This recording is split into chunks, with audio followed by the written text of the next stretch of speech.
Going to do is we're going to start our dusty pastel drawing. What you're going to do is you're going to get a piece of Canson paper. Now, Canson paper is pastel paper. On one side it's smooth, on one side it's rough. Now, we're going to be using dusty pastels. Now, when we did our charcoal picture, what side of the board did we use? Did we use the rough or the smooth? Rough. We call that the tooth of the paper. That tooth is going to grab the pigment and let it attach itself, but also it's going to allow for the different textures. So how do you make differences between like grasses and leaves and stones and that sort of thing? So you're going to want to make sure that you draw on the rough side. Some of you, when you flip it over, will notice that there's a sticker on the back. I would suggest peeling that sticker off because that thickness of it, you can see like a halo of it around your pastels. Also, some of you might notice that if you look on the edge, you're going to see the words Canson, Canson, Canson, Canson. And brands of paper really love to do that so that they know, oh, this famous artist used Canson paper or Arches paper, that sort of thing. On the sketches, so this is, or the practice that we're going to do today and Friday, I didn't cut that off. But on your final drawing, I cut that off. So you won't have to worry about seeing the name of the paper coming through. Actually, I think that's cool. Well, some people do and some people don't. I personally don't because, I don't even sign the front of my artworks because I think it's distracting. I don't really want to see the brand of the paper coming through. I personally don't like it. I used this one. Exactly. So what you're going to do is you're going to get a photo. So if you have your photo, use your photo. If you didn't bring in your color photo today, you can borrow one of mine, and they're located over there. If you're going to do a waterfall, I would suggest practicing on a picture that has a waterfall in it. If you're going to do rocky cliffs, pick one with the rocky cliffs. It's reflection in water, pick one with a reflection, because that will be good practice for you for your own drawing that you're going to do. Okay? Now, the paper that I have is small. This is what the big one's going to look like. The paper that you have is proportional to the photo. So what you're going to want to do is to draw out the details lightly in pencil. So I did a lot of this second hour, so I apologize. But like the rocky area, this rocky area is about halfway in the picture, so I'm going to want to do it halfway in the picture here. You want to go through and add details, and when you're doing your details, you don't want to add too much specific detail. However, you don't want to be too rough and generic either. You want to make sure that you do it lightly. If you press too hard, you're going to get grooves in the paper. And when you add the pastel, it's not going to want to fill in those areas. So you want to make sure that you draw nice and lightly with like a light pencil, kind of putting in basic shapes.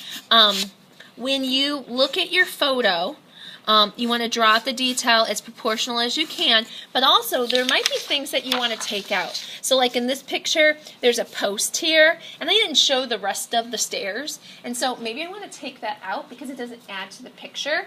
Some people like have a picture with the bridge and they're like that ugly chain link fence. Do I have to do that? No, take it out. Artists do that kind of stuff all the time. If you have a person in the picture and they're so far away and you don't want them in the picture, take them out. If they're your focal point, go ahead and include them in.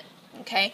And so I can help you with that. So all you really need to have in is kind of basic details. So like with these leaves, I don't really want to draw in every individual leaf. We're going to do that with texture on Friday. All I want to do is kind of the shape of the cluster. So you can see I did the shape of the sky, the shape of the trees, the shape of the bush, the shape of the hills, that sort of thing. Okay? So that's what you're going to start with. Then what you're going to do is you're going to start to put in the basic tones. So I want you to look at the photo, and when you're looking at, like I'm working on this area right now, I'm looking and I see like there's a bunch of greens and grays and blacks. So or on the counter, I should say, there are sets of these alpha colors. And there's actually two different sets of pastels over there. There's Prismacolor pastels, which are a little bit harder, and these that are a little bit softer. Okay? If you look on the top of the yellow shelf, you find your name and you'll find a number associated with it. That's the set that you're going to use. A lot of people in second hour were all upset because they have an old set, but the new sets, like the one I'm borrowing, is actually harder and they're not as good as the older ones. They even have better colors in the older ones. I'm really upset. I'm actually going to complain to the company. I don't like these anymore. So The older sets are actually better, but be really careful. Don't, jam them in your drawer and make them dusty and messy and nasty and stuff because we're sharing them. But they're also about $20 a set. And so if you ruin them, I'm going to make you buy a set and to replace them, okay? So what you're going to do is you're going to look at the value and the color and put in the basic, not the detail. So when I look at this kind of mossy area, I'm going to kind of go in here and kind of put it in just really generally. And you can mix the colors if you want. So like here, some of the moss is pretty bright. So maybe I want to add a little bit of yellow to it to actually make it lighter. See, this is really hard. I'm going to have to like sand this to get the hard edge of it away. And then what you can do is kind of go in here and just smudge it. So you're kind of smudging it into the paper, okay, to get the basic values. And so just like your portraits, you're going to get pretty dirty with some of this stuff, right? And you might have to do like, okay, I'm going to have a dark finger and a light finger to help you out. Also, over there, I have 4 of these sets that you can borrow.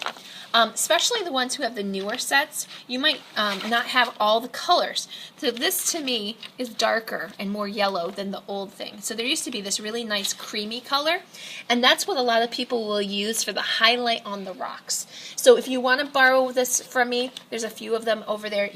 You're welcome to do this, but you want to kind of go in and just put in basic value, basic color. If I wanted to lighten this yellow up, what could I do? Add white, right? So you can mix it on the surface, smudge it in with your finger. Notice I started at the top and I worked down. I also started far and worked close, right? The reason is that will help you make it look like it's layered space, right? It'll give you distance, but also smudge and smear. A lot of us have those issues with our portrait. So work smart. If it's, don't start at the bottom, start at the top, work down, right? So that's all we're doing today is really general values, really general color. And like when I look at this area here, I might do like a beigey color with some yellow on it, but we'll do individual little marks starting on Friday. I'll talk to you guys about how to do that texture, okay? So all the sets that you need, the paper is right there. Photos, if you need one, are over there. Okay, and then don't take the pastel until you're ready for them because then you just get a traffic jam over there. What you want to do is get your stuff as you need it and then return it at the end of the period.